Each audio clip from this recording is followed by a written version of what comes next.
everyone, welcome to Berlin for a special edition of Tech 24, where we're going to look at all things tech in the German capital and why it has become known by some as Silicon Allee, after a neighbourhood a little bit behind us here in the east, Schönhauser Allee, which was one of the first districts in the city to see a thriving tech sector emerge.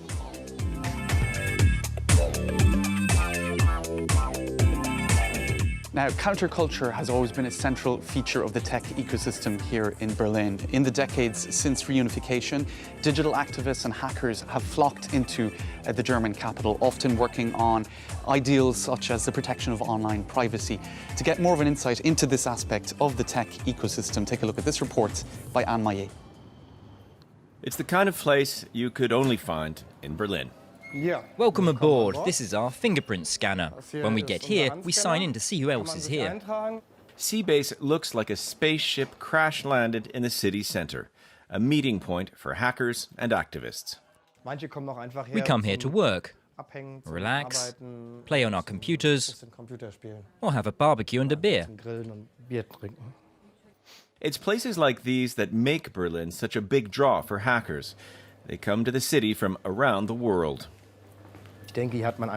There are a lot of inspiring people here, an enormous potential, and lots of creativity. There's the bohemian lifestyle, the hacker spaces, but also the inspiration of the Chaos Computer Club. The world-famous hacker association became a legend in 1984 by hacking into the German post office bank and their network. An inspiration of sorts to these ecologists and privacy activists. A few days ago, they organized a demonstration against the new European Copyright Directive. That's also typical of Berlin. People here get mobilized very quickly and demonstrate as soon as they see a problem. They see that as what makes Berlin special, an awareness of the political implications of technology. Since the beginning, hackers in Germany have been very politicized, and they put their knowledge and skills in the service of a higher cause. So it's not surprising, then, that some in Berlin are fighting the creation of a Google campus here. It's the only place in the world where the internet giant is meeting such resistance. In a city which many see as an anti-Silicon Valley, Google just isn't welcome, according to this blogger. The case of Google shows how uncomfortable the cities feel before these big groups spreading over the world, and the discomfort caused by the way they transformed San Francisco. And that's why many of them are moving from there to Berlin. But will the Berlin hackers' political mindset be enough to resist the giants of the internet? According to Markus Beckendahl, some hackers are already turning away from the city.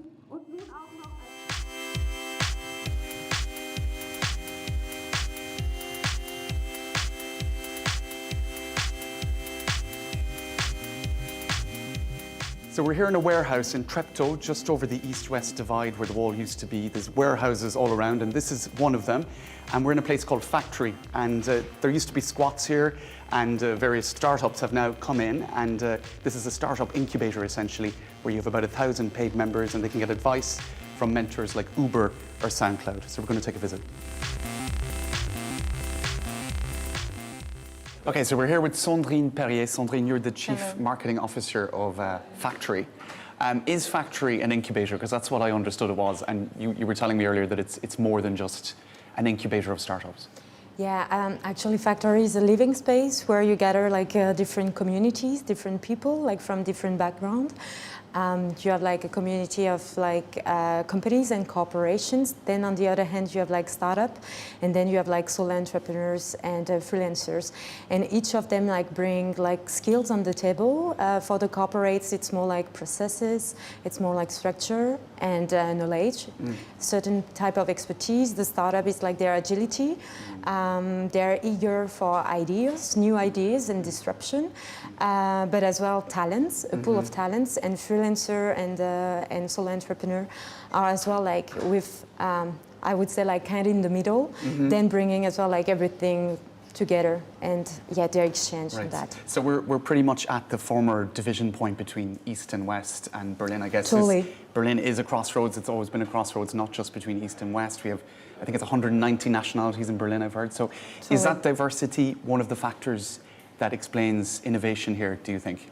Yes, totally. And as you really mentioned, yeah, this is an historical point. Berlin redefined itself continuously. And you do see as well with the rise of e-commerce here in food tech. For example, with Zalando or Delivery Hero, more and more talents from abroad coming here into place and bringing added value to the Berlin city. And as well, you have a pool of artists, talents and tons of gallery. And here as well, it's bringing all together internationals. Okay, you spoke about the artistic side of things. I guess Yes. in you're French, in Paris, Yes. all roads lead to Paris, but it's not so much the case in Germany, where you have, say, finance tech would be the specificity of Frankfurt. Each city in Germany might have its own tech scene. What's the specificity here? Because art, you were telling me, does feature. Yes. So in Berlin, as you mentioned, you have for most of the startup, 40% of employees that are internationals. Here, driven, as I said, by the reunifications, but as well by new technology. You have as well IoT and blockchain that are as well triggering a lot of new talents to come into place. And the creative aspect, the arts. Yes, and then you have arts. Here as well, you have a lot of new tech. This is what is really interesting in Berlin is that art and tech are merging to each other, with each other. And you have for instance, some VR improvement and development here. You have 2D, 3D printing as well. That is actually as well creating a lot of new revolutions into this market. So I would say that it's one of the main aspects of Berlin. And here you can see that as well factory. We have more than 80 nationalities here, 60% of internationals against 40% of Germans within the community. All right, so you see Berlin as still being a big center for startups into the future. You're not losing out to other cities that are up and coming like Tallinn or Lisbon? I mean, I feel that this competitive mindset can be really British or French.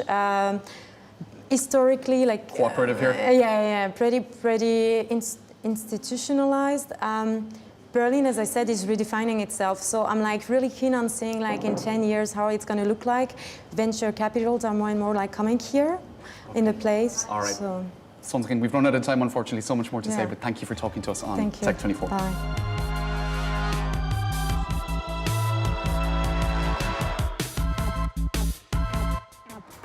Now, you can't talk about tech in Berlin unless you talk about the IFA Consumer Electronics Fair. It takes place every year at the beginning of September, right behind me, and it's absolutely huge. It's one of the biggest such fairs in the world. Now, Dhananjay Kadalkar has been touring around. Let's take a look at what caught his eye.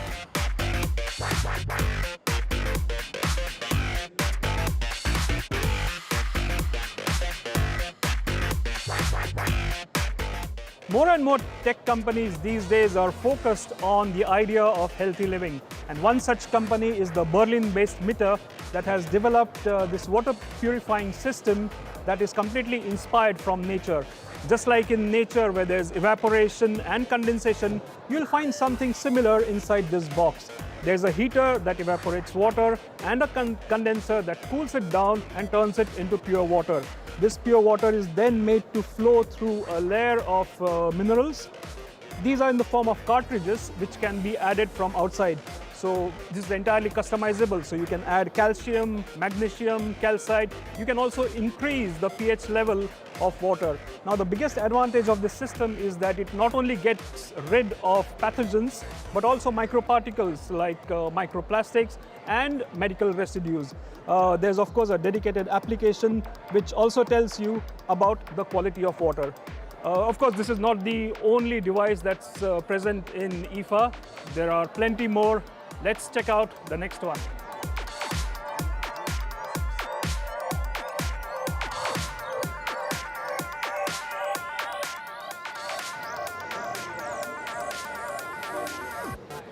One of the most important aspects of healthy living is sound sleep. Now, a Dutch startup, Somnox, has addressed this problem by developing a sleeping robot. The first and perhaps the weirdest sensation you feel is that this robot continuously breathes. The idea behind it is that it simulates your own breathing patterns and makes your breathing slower as you're trying to fall asleep. Research has shown that the slower you breathe, the more easy it is to fall asleep. The other feature of this robot is that you can listen to music, so you can listen to the music of your choice, and it comes with a dedicated application which helps you in determining the timing of the robot when you want to switch it off. It's been a tiring day so far. Now I'm going to take a quick power nap.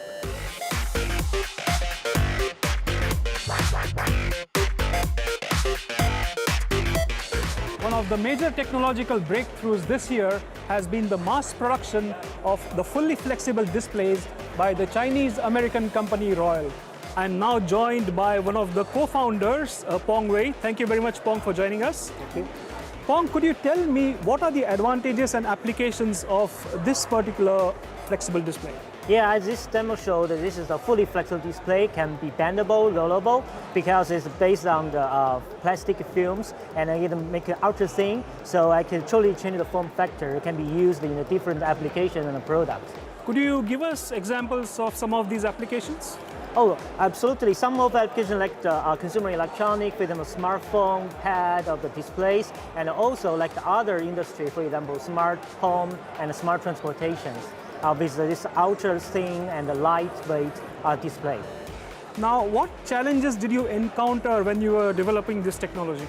Yeah, absolutely, because to make everything flexibility, with very high flexibility, is very challenging, especially there's so many materials stacking each other to make sure every layer, every material is compatible with the flexible. And also another important thing is to make this volume production, which we already achieved in the past June. Okay, thank you very much, Pong, for your time. Thank you. Back to you, James. All right, that brings us to the end of our tour of tech in Berlin. See you next time. Thanks for watching.